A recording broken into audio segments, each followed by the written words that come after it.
우리가 나눈 이 삭개오, 누가복음 19장에 있는 삭개오의 이야기는 여러분들 어렸을 때부터 잘 알고 있는 내용이겠지만 누가복음에만 나와 있는 몇 가지 유명한 예화들이 있어요.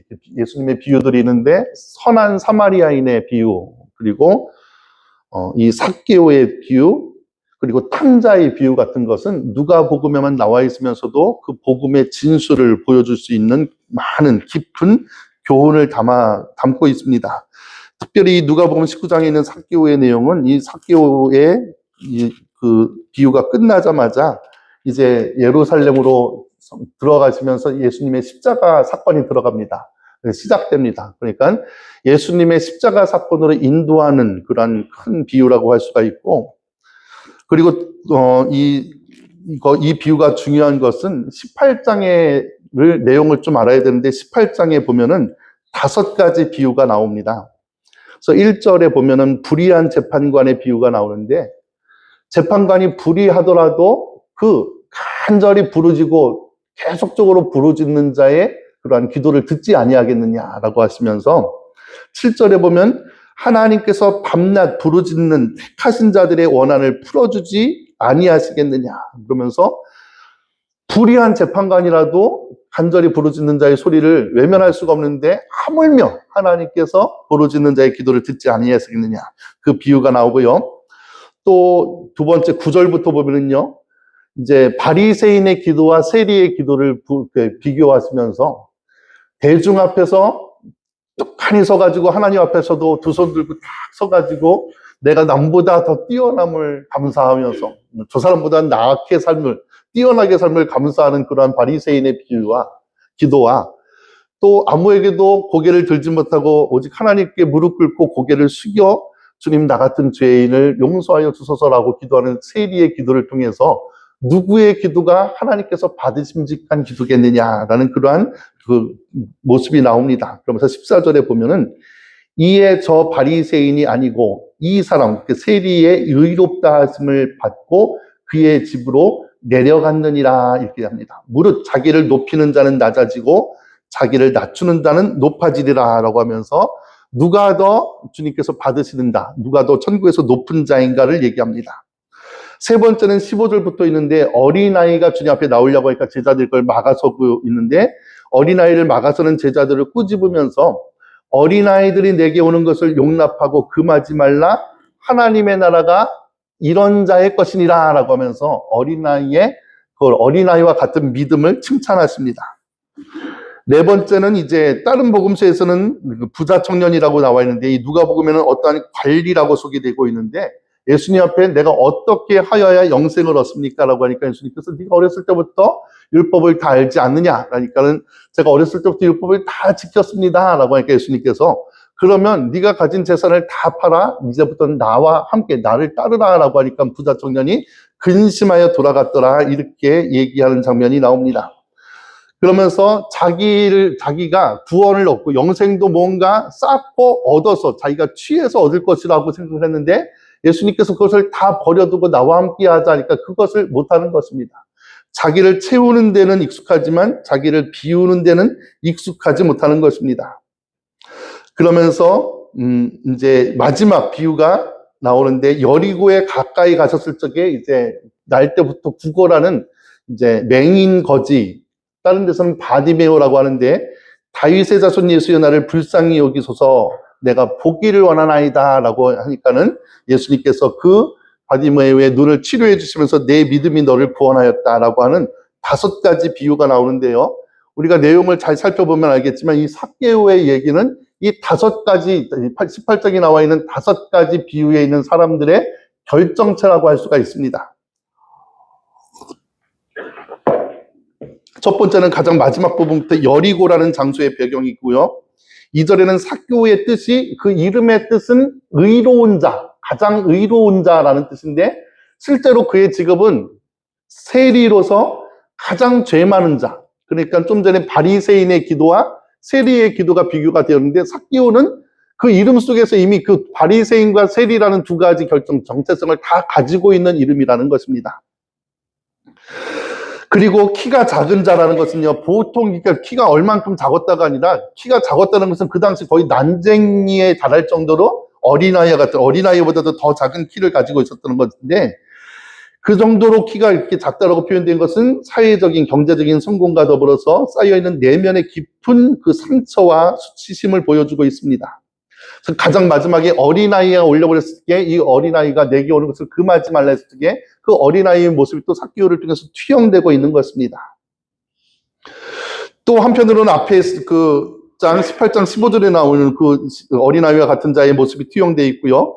그리고 죄인과 의인이 혼합되어 있는 자, 그렇기 때문에 어디로 튈지 알지 못하는 그런 불안전함이 있는 사람, 그렇기 때문에 그의 행동과 그의 선택이 참 흥미롭게 다가오고 있는 것입니다. 먼저 우리가 그의 배경이 되는 여리고성이라는 것을 한번 살펴보면은, 여리고성이 처음 본격적으로 등장하는 것은 바로 가나안 땅에 들어가기 전에 여호수아가 이 여리고성을 점령하면서부터 이 여리고라는 지역이 우리에게 잘 알려져 있습니다. 여리고성은 잘 알다시피 출애굽해서 광야를 지나서 가나안 땅에 들어가는 그 첫 관문이 바로 여리고성이었습니다. 이 여리고성은 철의 요새라서 외부로부터 침입이 거의 불가능에 가까울 정도로 철의 요새입니다. 그런데 이것이 신앙적으로 어떠한 그러한 그 교훈이 되냐면, 언젠가는 이제 여리고성에 대해서 저도 말씀을 나누겠지만, 우리가 출애굽했다는 것은 이제 세상에서부터 자유해서 하나님의 백성이 되었다는 것인데, 하나님의 백성이 되었어도 가나안 땅에 다다르지 못해서 광야에서 죽어가는 신앙도 많이 있습니다. 구원은 받았지만 하나님과 완전한 일체를 이루지 못하고 그렇게 그냥 믿어서 하나님 백성은 되었지만 하나님의 영화의 단계, 하나님의 깊은 그 연합의 관계는 들어가지 못해서 늘 세상 가운데서 그냥 흔들리는, 아직까지 완전한 구원을 맛보지 못한 그러한 것이 이제 여리고성을 통해서 요단강을 건너서 가나안 땅에 들어가게 되는데, 이 여리고성이 결론적으로 말하자면 이 여리고성은 우리가 예수님과 함께 연합되는 것을 맡고 있는 우리의 개인적인 자아성, 자존심, 자아로 가득 찬 우리의 내면의 성을 얘기하고 있습니다. 그래서 구원을 넘어서 성화로 들어가는 입구에서 가장 큰 장벽은 사탄도 아니고 세상도 아니고 철저히 숨겨지고 닫혀진 나의 이 자존감, 자아의 깊은 성이라는 것입니다. 이 여리고성을 무너뜨리는 장면이 여호수아 6장에 나오는데, 어떻게 이 여리고성을 무너뜨리게 하냐면 하나님께서 이 안에서부터 나오는 모든 불평의 소리를 잠재우면서 침묵하라, 잠잠하라. 하나님의 시간 동안 끝까지, 그러니까 6일 동안 잠잠하고 제7일째에 성을 7바퀴 돌고 이렇게 함께 찬양하라고 하는데, 6이라는 숫자는 육신의 극한의 숫자요, 7이라는 숫자는 하나님의 완전수입니다. 그러니까 자기의 육신의 소리를 완전히 이제는 침묵하고 하나님을 바라보면서 이 성을 돌면서 마지막 7일째 되는 날, 하나님의 안식일의 날에 그 하나님께 영광을 돌리라는 그것을 통해서 여리고성을 무너뜨리게 됩니다. 그러니까 그 성을 무너뜨리는 전쟁은 겉으로는 전쟁이지만 실제로는 예배의 모습이고, 우리 자신의 불평의 소리를 잠재우면서 하나님을 찬양함으로 우리의 자아의 성을 무너뜨리는 그러한 깊은 예배의 모습을 담고 있습니다. 하나님께서는 이 여리고성을 무너뜨린 다음에 다시는 여리고성을 짓지 말라라고 하지만, 하나님의 임재가 사라지고 우상 숭배하게 됐던 아방 때에 다시금 이 여리고성을 지어서 예수님 때에도 이미 이 여리고성이 이미 지어져 있는 상태로 또 있습니다. 선한 사마리아의 비유 역시 여리고라는 배경을 두고 쓰고 있죠. 그래서 여리고성을 지나다니면서 제사장도 바리새인들도 겉으로는 하나님을 믿지만 이 자아라는, 자존심이라는 이 철저한 성에 가득 찬 사람들이 모여있는 성이 바로 이 여리고성이었다는 것입니다. 그런데 이 여리고성 가까이에 이 삭개오는 앞으로 달려가서 보기 위하여 돌 무화과 나무에 올라가니라고 4절에 기록되어 있습니다. 예전에는 뽕나무라고 번역되었던 것이 이제 요즘 성경에서는 돌 무화과 나무로 기록되어 있습니다. 예수님이 뭔가 이렇게 위대한 사람이 지나가는데 나무 위로 올라간다는 것, 아이가 그렇게 하는 것도 참 이렇게 보기 드문 일인데, 삭개오는 세리장이었다라고 하니까 아마도 40은 훨씬 넘은 중년의 나이였을 것이고, 세상 사람들로부터 뭐 비난은 받았을지언정 그 지위라고 하면은 굉장히 높은 지위에 있는 사람이었을 것입니다. 그런데 그 많은 사람이 모여있기 때문에 예수님을 볼 수 없었던 그 자가, 그 삭개오가 오직 예수님을 보기 위해서 사람들을 무릅쓰고 그를 앞서 나가서 나무 위로 올라가는 모습을 상상을 해보십시오, 여러분. 이 모습이 쉬운 일이겠습니까? 어려운 일이겠습니까? 아까 여리고성이라는 것이 자아와 자존심으로 가득 찬 내 안에 있는 장벽의 성이라면은 이미 나오는 데서부터 삭개오는 이 자존심을 다 내버려 두고 남들이 어떻게 보건 간에 오직 예수님을 만나려는 그 열심 하나만으로 사람들이 보건 말건 그 어려운 나무를 기어 올라가서 예수님을 맞이하고 있는 것입니다. 얼마만큼 그가 간절하게 예수님을 사모하고 있는지 그의 열심이 드러나는 구절입니다. 그는 자신의 장애에 주저앉지 않았습니다. 포기하지 않고 앞에 서고 안 되니까, 앞에 설 수가 없으니까 아예 올라가는 것을 택합니다. 여러분, 우리가 신앙생활을 하면서도 이렇게 올라감이 없으면, 그 열심이 없으면 때로는 그 은혜가 무엇인지 깨닫지 못한 채 신앙생활할 때도 많습니다. 올라가 본 적이 있는 자만이 그 올라감의 어려움과 그 간절함의 깊이를 알 수가 있습니다. 금식하고 때로는 철야하고 그렇게 기도하면서 간절하게 부르짖어 본 사람이 그것을 통해서 하나님께서 응답하실 적에 하나님께서 나와 함께 하시고 내 기도에 응답하시고 또 그 과정을 통해서 내가 하나님을 얼마나 사랑하는지를 구구절절히 느낄 수가 있는 것입니다. 그리고 자기 죄가 무엇인지를 깨닫게 됩니다. 그리고 주님이 응답하셨을 적에 그 기쁨을 아는 것이죠. 율법이 없으면 죄를 깨닫지 못합니다. 구약이 없으면 신약의 은혜를 알지 못하듯이 세례 요한이 없으면 주의 사역이 시작되지 못하는 것입니다. 이 올라가는 신앙은 율법의 신앙일지 모르겠지만 주를 향한 열심의 신앙이요 주의 길을 예비하는 신앙입니다. 이 올라감의 신앙이란 의로움을 향한 우리의 몸부림이요 하나님을 향한 갈망이요 죄를 이기려는 싸움입니다. 그의 부모들은 삭개오에게 의로운 자가 되라고 삭개오라는 이름을 붙여주셨지만 그의 현실은 지금 그를 세리장이라는 사람들의 비난을 받는 자리에 그렇게 나와놓게 됩니다. 그렇게 사람들의 손가락질을 받는 자리에 살면서 이제는 변화하고 싶다고 하나님을 향해서 지금 부르짖고자 예수님을 만나고자 이제 똑같은 삶이 아니라 예수님을 향해서 그 삭개오라는 이름을 되찾고자 그 나무를 올라가는 것입니다. 혈루증을 앓던 여인이 군중들의 무리를 뚫고 예수님을 어깨에 손을 들고 행동하는 신앙과 비슷합니다. 혈루증이라는 것이 피가 부정했기 때문에 그 부정한 자가 사람들에 부딪히는 것 자체도 그 다른 사람들마저도 부정하게 하는 것이었습니다. 이 혈루증을 앓는다는 것은 다른 사람들과 접촉할 수도 없고 접촉해서는 그 여인 역시 돌맞아 이제는 그렇게 돌맞아서 징계를 받아야 될 그 안타까운 현실인데도 불구하고 그런 자기가 죽을지라도 사람들의 무리를 뚫고 나가서 예수님의 옷깃에만 닿아도 그것을 나으시라는 믿음이 있었기 때문에 자기의 질병에도 불구하고 사람들을 뚫고 나가서 그 옷깃을 만집니다. 아무도 몰랐지만 예수님께서는 누가 나의 옷깃을 만졌다.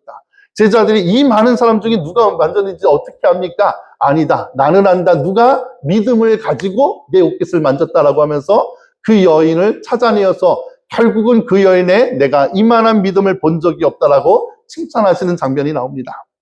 또 마가복음에는 어떠한 장면이 있냐면요. 4명의 친구들이 한 친구를 위해서 예수님 앞에 나왔지만 사람들이 다 둘러싸여서 그 집에 들어갈 수도 없으니까 어떻게 합니까? 지붕 위에 올라가서 지붕을 뚫고 그 친구를 자기들이 그 지붕을 뚫고 밧줄에 달아서 그 친구를 주님 앞에 내려다 줍니다. 여러분 이것이 그냥 이야기가 아니라 현실입니다. 자기가 이 친구 하나를 구원하기 위해서 그는 그 집에 끌고 가는 것만 해도 큰 열심이었을 텐데 사람이 너무 많아서 그곳에 들어갈 수 없으니까 네 친구들이 그 들짐을 지고 지붕 위로 올라가서 그것뿐만 아니죠. 지붕을 뜯어내서 그리고 이 친구를 내려준다는 걸 상상이나 할 수가 있겠습니까? 그런데 오직 그들은 이 지붕이라도 뜯어서 이 친구를 예수님 앞에만 어떻게든지 데려다 놓으면 예수님께서 살리리라는 믿음이 있기 때문에 평범한 사람들은 상상도 못할 일들을 행하고 나가는 것입니다. 이것이 사랑의 힘이요 또 주님을 향한 열심입니다. 그렇기 때문에 이러한 올라감의 신앙이란 주님을 향해서 간절함을 드러내는 표현, 물불을 안 가리고 주님 만나기 위해서 정말로 애쓰는 표현, 자기 내면에 있는 장벽과 외적인 사회적 시선 등의 모든 장벽을 뚫고 하나님의 앞에 서는 신앙입니다. 그런데 삭개오에 대한 많은 설교들이 이 나무 위에 올라가는 그의 열심, 그의 간절함에 초점을 두고 있지만, 그런데 정작 이 이야기의 그 전환과 큰 그 결말은 그 뒷부분에 있습니다. 5절을 보면은 그 나무 위에 올라가 있는 삭개오를 바라보시면서 예수님께서 뭐라고 말씀하시냐면은, 예수께서 그곳에 이르사 쳐다보시고 이르실 때 삭개오야 속히 내려오라, 내가 오늘 내 집에 유하여야 하겠다 하시니, 이렇게 얘기합니다. 여러분, 지금 삭개오는요 나이가 한 40, 적어도 40은 넘은 세리장입니다. 지금으로 따지면 한 40 넘은 시청장이나 무슨 관청장쯤 될 겁니다. 그 사람이 지금 나무 위에 올라가서 예수님을 말끔히 쳐다보고 있는데, 예수님은 나이가 몇입니까 지금? 33쯤 됐죠. 이제 십자가 전이니까. 그 삭개오보다 나이가 어린 예수님께서 그 삭개오를 쳐다보시면서 속히 내려오라고 하십니다.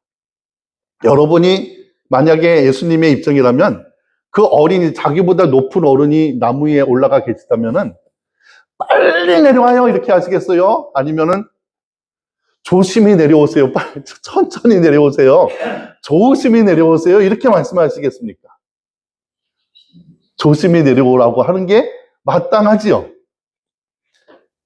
아이도 아니고, 아이들도 그렇죠. 부모가 아이가 이렇게 나무에 내려가면 야 조심히 내려와, 아빠가 이렇게 뒤에 있으니까 조심하게 내려와, 이것이 상식적인 생각입니다.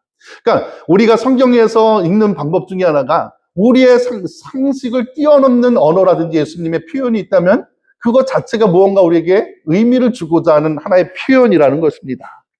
주님은 그러한 삭개오를 보고 속히 내려오라고 하십니다. 이 속히 내려오라는 주님의 표현은요, 오병이어의 기적으로 사람들이 기뻐하여 소론스러울 적에 예수님께서 그 오병이어의 기적 때문에 사람들이, 수천 명의 사람들이 예수님 앞에 몰려들었을 적에 제자들이 기뻐하면서 그 모인 사람들과 즐거워하며 기뻐할 적에 예수님께서 제자들에게 뭐라고 말씀하시냐면 즉시 재촉하사 그들을 물 건너편으로 보내셨다라고 얘기를 해요. 왜냐하면 예수님을 따르는 그 자리에 있으면 제자들도 더군다나 이렇게 위기양양에 서서 예수님을 왕으로 모시려는 그러한 교만함이라든지 그러한 감성에 빠져버리기 때문입니다. 주님은 삭개오를 보고 재촉하사 속히 내려오라고 하십니다. 왜 그렇습니까? 그 위에 머물며 있으면 어느덧 주님을 향한 갈급함이라도 교만함이 될 수가 있기 때문입니다. 그 높이 올라가 있으면 삭개오의 모습이 어떻습니까? 그 작았던 삭개오가 올라가 있으니까 다른 사람들도 다 내려다 보이고, 가장 중요한 것은 예수님마저도 내려다 볼 수밖에 없는 지위에 있습니다. 자리에 있습니다. 남들이 다 낮아 보이고 주님마저도 내려다보게 됩니다. 자기를 제외한 모든 것이 다 밑에 있습니다. 남는 것은 자기의 의로움 뿐입니다. 주님을 만나기 위해서 간절히 애썼던 그 열심이 자기 자신도 모르는 사이에 자기의 의가 되어 사람들을 판단하고 주님마저도 내려다보는 교만함이 되는 경우가 우리의 일상에서도 얼마나 많이 발생하는지 모릅니다. 여러분, 신앙의 열심과 교만함은 종이 한 장 차이입니다. 지금도 유대인들은 바리새인들을 존경하고 있습니다. 왜? 그들이 평생 동안 누려왔던, 대대로 지켜왔던 그 신앙의 열심을 지금도 유대인들은 부러워하고 또 존경하고 있습니다. 그런데 예수님께서 성경에서 보면은요, 이방인들에게도, 아니면 뭐 종교 제사장들에게도, 종교 제사장들이 아니라 뭐 로마인들에게도, 아니면 못 믿는 자들에게도 예수님께서는 누구에게도 분노하지 않으셨습니다. 오직 바리새인들을 향해서 이 회칠한 자식들아, 이 독사의 자식들아 라면서 이 바리새인들을 향해서 분노하셨습니다. 왜 그렇습니까? 그들의 열심이 어느덧 모르게 교만함이 되어서 남들을 판단하고 자기만 드러내고, 그리고 주님마저도 모시지 못하는 그러한 교만함이 되었기 때문입니다. 불의한 재판장에게 불이 주는 과부의 기도는 갈급함이지만 열심히 있는 신앙이지만 부르짖는 것 자체가 자기 의가 되어서 부르짖어 기도하는 사람들이 어느덧 저 사람들은 왜 부르짖지 않지? 기도는 부르짖어야만 되는 거야 라고 하면 그 부르짖었던 갈급함은 어느덧 교만함이 되어서 남을 판단하는 그런 기준이 되어버린다는 것입니다. 어떤 의로운 행동이라도 자기 만족과 남들을 향한 판단이 들어가기 시작하면 그 열심은 곧 교만함이 됩니다. 부자 청년이 하나님이 주신 십계명을 따라 계명을 지키는 것은 훌륭한 것입니다. 칭찬받을 만한 것입니다.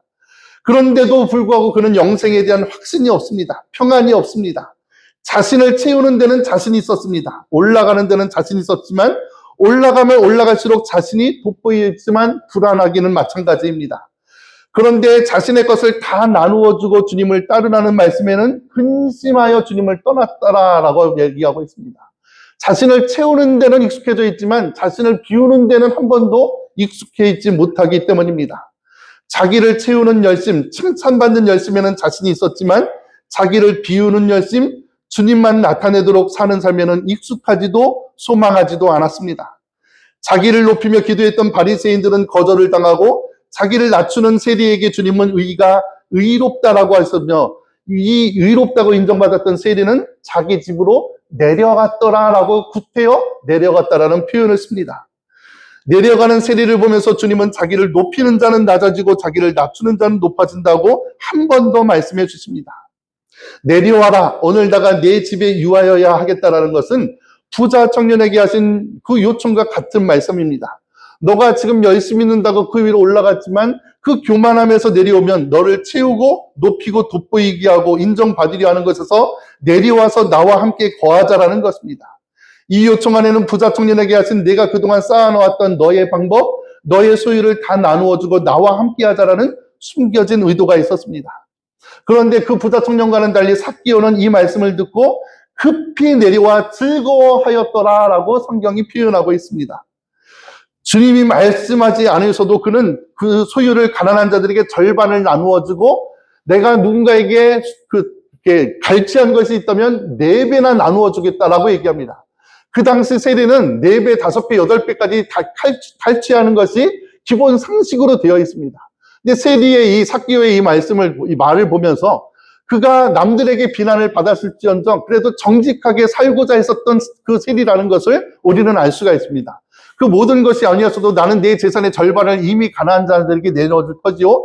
혹시라도 내가 남에게 탈취한 것이 있다면 내 4배를 나누어준다는 것은 이미 자기의 모든 재산을 나누어줄 각오가 돼 있다는 것입니다. 부자 청년에게 요구했던 것을 말하지 않아도 스스로 내려놓고 주님을 따르는 제자가 됩니다. 여러분, 신앙생활이라는 것이 이러한 올라감과 내려옴의 신앙의 반복입니다. 올라가는 열심이 없으면 주님을 보지 못할 때가 많습니다. 무리를 해치고 내 상황을 해치고 나의 질병을 해쳐서 뚫고 만질 수 있는 열심이 우리에게 있어야 됩니다. 그냥 남들처럼 적당히 하면은 적당한 은혜밖에 못 받습니다. 그런데 어떻게 해서든지 깊은 물의 은혜로 내려가서 남들이 맛보지 못한 그 은혜를 갈망하시기 바랍니다. 여러분, 송명희 시인 다 아시죠? 그가 말하는 것을 보면 어떻게 저렇게 저런 말을 가지고 살 수가 있을까? 어떠한 그가 사랑을 받을 수가 있을까 했는데 그렇게 말 못하는 그냥 뇌성마비 환자로 살아가면서도요, 그가 찬양했던 무엇입니까? 공평하신 하나님은 나를 가끔 남이 보지 못하는 것을 보도록 하셨다라는 나라는 찬양을 그렇게 작사하게 됩니다. 왜 그렇습니까? 그는 움직일 수 없고 말할 수 없어도 그가 하나님을 향한 그 사랑을 통해서 하나님을 만났기 때문에 그러한 찬양을, 그러한 시를 쓸 수가 있었던 것입니다. 나무에라도 올라가 그분을 보아야 됩니다. 지붕이라도 뚫고 나서라도 주님을 만날 수 있는 열심이 있다면 주님이 반드시 만나 주실 줄로 믿습니다. 항상 앞서서 먼저 하던 베드로가 거리를 두르고 주님을 멀리서 따를 적에 3번이나 주님을 부인하면서 저주했던 떨어진 신자가 됩니다. 올라가는 신앙은 신앙이 얕은 물가에서 깊은 곳을 향해서 나아가는 신앙입니다. 그런데 여러분, 그렇게 올라가는 열심이 있다 하더라도 그 열심이 나를 무너뜨릴 수 있다는 것까지도 여러분 아셔야 됩니다. 그 열심이 어느덧 자기 만족이 되고 남을 판단하는 기준이 되고 자기를 높이는 수단이 되면 그 신앙은 이미 바리새인 신앙이 되어버린 것입니다. 올라감이 있으면 내려옴이 있어야 됩니다. 아니, 내려올 쪽에 진정한 은혜를 발견합니다. 올라가는 신앙이 주님을 만나기 위한 신앙이라면 내려오는 신앙은 주님이 나와 함께 동행하기 위한 신앙입니다. 주님은 내려오는 자와 함께 거하십니다. 그 집에 유하신다는 것입니다.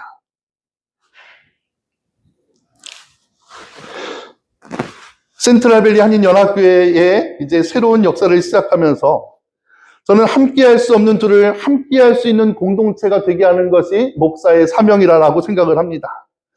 우리가 떨어져 있던 우리가 둘이 한 몸이 되어 부부가 되듯이 우리 각 성도들이 세상에 나가서는 그렇게 볼 일이 많이 없었던 성도들이 교회 안에서 같이 보면서 뒹굴면서 사랑할 수 있게 하는 것, 그것이 교회의 역할이요 목사의 사명이요 성도의 또 훈련이라는 것을 알고 있습니다.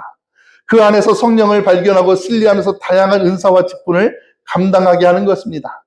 목회는 성도들이 올라갈 수 있도록 다양한 방법을 제시하고 격려하는 것인가 동시에 목회자는 올라가 있는 성도를 내려오게 할 수도 있어야 됩니다. 왜냐하면 내려와야 주님이 머물고 성도들과 함께 어울리고 공동체가 되기 때문입니다. 내려오지 못하면 성도는 될지언정 교회는 될 수가 없습니다. 그 사역을 위해서 나에게 주신 은사가 무엇인가, 나에게 주신 다른 목사들과 다른 은사가 무엇일까 여러 번 고민하고 생각해 보게 됩니다. 제가 미국에 와서 공부한 학교는 GTU라는 대학입니다. 세계에서 몇 없는 개신교 네 교단이 각각 건물을 가지고 교수진이 있고 카톨릭 네 개의 종파들이 각각의 건물을 가지고 교수들을 지내 있어서 그 안에서 카톨릭 네 개의 종파와 개신교의 네 가지 종파들을 함께 공부하면서 토론하면서 공부를 했습니다. 그 안에서 내가 한국에서는 경험할 수 없었던 많은 정통들과 많은 기도의 방법들과 성경 있는 방법들을 볼 수 있었고 누릴 수 있었고 배울 수가 있었습니다. 저의 목회가 다른 목사님들과 달리 저의 목회에 그 유익이 있다면, 저의 목적이 있다면 성도님들의 지평을 넓히는 것입니다. 그래서 어느 곳에 가든지 적응할 수 있고 또 거스름 없이 신앙생활할 수 있는 분별력 있는 성도가 되게 하는 것입니다. 넓은 그리스도인의 모습을 보게 하는 것입니다. 저는 집안이 모두 성결교 가족이고 성결교 목회자 집안에서 태어나서 삼형제가 다 목사입니다. 또 성결교 교회 신학과 교리가 자랑스럽지만 저는 저의 교인이 성결교 안에 머물러 있기를 원하진 않습니다. 센트럴밸리 한인연합교회 교인으로만 머물러 있기도 원하지 않습니다. 저는 여러분들이 누구의 설교를 듣건 그리스도를 만나고 참된 말씀을 분별하면서 스스로 예수를 만나고 예수를 본받고 예수를 닮아가는 성도가 되기를 진심으로 간절히 바랍니다.